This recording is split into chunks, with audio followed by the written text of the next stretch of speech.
What would have happened if Jeremy Corbyn had won a general election? That's the question I had in mind when I decided to download this, A Very British Coup by Mullin. It's a book from the 1980s, and it was written at a time where Tony Benn looked set to become deputy leader of the Labour Party, and he was outstripping Margaret Thatcher in all the opinion polls. Tony Benn, as you may know, was the mentor to Jeremy Corbyn, and their politics are very, very similar. The question I had in mind was the modern context. Of course, the historical context was different. It was Tony Benn, and it was written at a time where there was a book that was written called When Treason Can Be Right, which argued that treason within the UK would be morally right if it was undertaken to actually save the Union, to protect the Union with the UK and the USA, to protect that relationship. So the historical context, of course, is completely different. This isn't a book that was recently written. It's a book that was written in the 80s. And in this book, Harry Perkins, he's a miner, he's from Sheffield, he's very working class.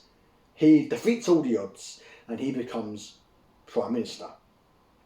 And immediately, all the usual suspects that we've seen over the last 5 years under Corbyn, when the Labour Party was run by Jeremy Corbyn, all the usual suspects come out and conspire to bring down the new Prime Minister. So the BBC, MI5, his own party conspires against him.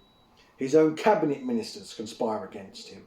And they do all the old dirty tricks that we've seen recently with Jeremy Corbyn. They dig up members of his past he's been affiliated with. They dig up former love interests. They dig up any old dirt that they can, any tiny little thing that the media can get. They twist it and they make it out to look like Harry Perkins is incompetent, or he can't do a job, or he's not handling the job. All those dirty tricks that we've seen with Corbyn, and we've seen with the media and the BBC and MI5 and his own party, they all happen here. So this is a very interesting book to read if you want to hypothesise what would have happened if Corbyn had won, particularly at that 2017 election where he came within 2,000 votes of getting the keys to number 10. Keep in mind that there have since been allegations that the Labour Party actively sabotaged itself by, among other things, taking out advert spaces on social media to insult their own leader, and those advert spaces were purposely targeted towards Labour voters. So there's been allegations that the Labour Party sabotaged itself in 2017, and Jeremy Corbyn still came within 2,000 votes of winning. So imagine if they hadn't, he might have been Prime Minister by now, very likely.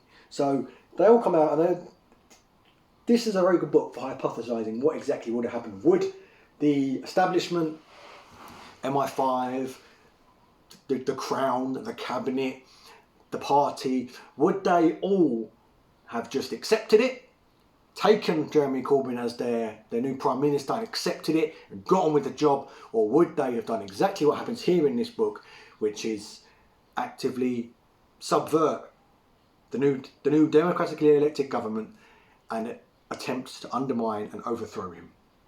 My money's on the latter.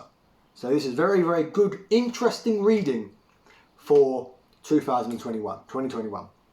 Very interesting, particularly with what we've got now with Corbyn being out of the party, Keir Starmer being brought in. Anybody in the party who's even remotely left-wing is being purged out of the party, being culled out of the party, or being given no roles, or being given no significant role in the party. Very interesting to read, because that is exactly what has happened with Corbyn, and he didn't even get to be Prime Minister. So had he become Prime Minister, my belief is everything that happened in this book would have happened. That is my firm belief. Now, the book itself is very, very well written. It's dramatic. It's got, for all you politics heads out there, it's got all the shakers and movers about. You hear from media barons, you hear from DI5, MI5, you hear from the Chancellor of the Exchequer, who is also a co-conspirator. The Chancellor of the Exchequer, the Prime Minister's right-hand man, is a conspirator in this book. You hear from all these shakers and movers, even the king's in it. So it's all there, all the back and forth, the propaganda wars, the arguments, the briefings, the discussions. It's all in here. The protests, demonstrations, police infiltration of demonstrations is touched upon as well. All these tactics and dirty, underhand, backhanded tactics that are used to discredit left-wing politicians. Bear in mind, this isn't exclusive to Jeremy Corbyn. This has been at least accused of repeatedly throughout UK history. Repeatedly. The police are forever being accused of subverting left-wing demonstrations. The establishment is repeatedly being accused of subverting left-wing politicians. This just happened again and again and again and again. This book being written in 1981 is proof of that, because this book is, from my perspective, a what-if scenario to what if Tony Benn became deputy leader of the Labour Party, because he looked set to, when this book was written, what would have happened? What would happen? Well, as we know from Chris Mullin's writing, the elite, the establishment would come out and actively attempt to take the man down.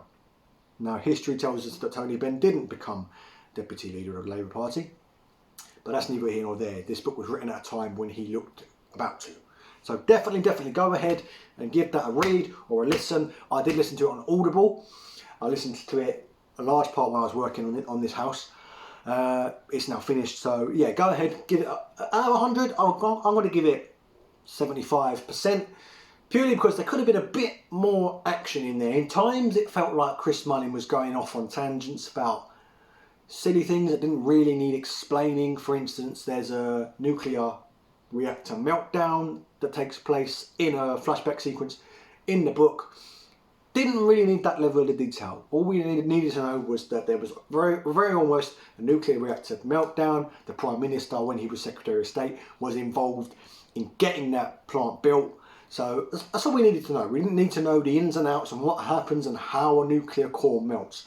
That's not necessary. It's not a science book. So 75% out of 100, purely because sometimes it feels like Chris Mullin was just trying to fill the gaps and stretch things out a little bit. Bit more action, a bit more intense, and it would have been a lot more entertaining. But definitely, it's definitely worth a read if you ever want to hypothesise what would have happened if Jeremy Corbyn had become Prime Minister. Thanks for watching, and I'll see you in the next one.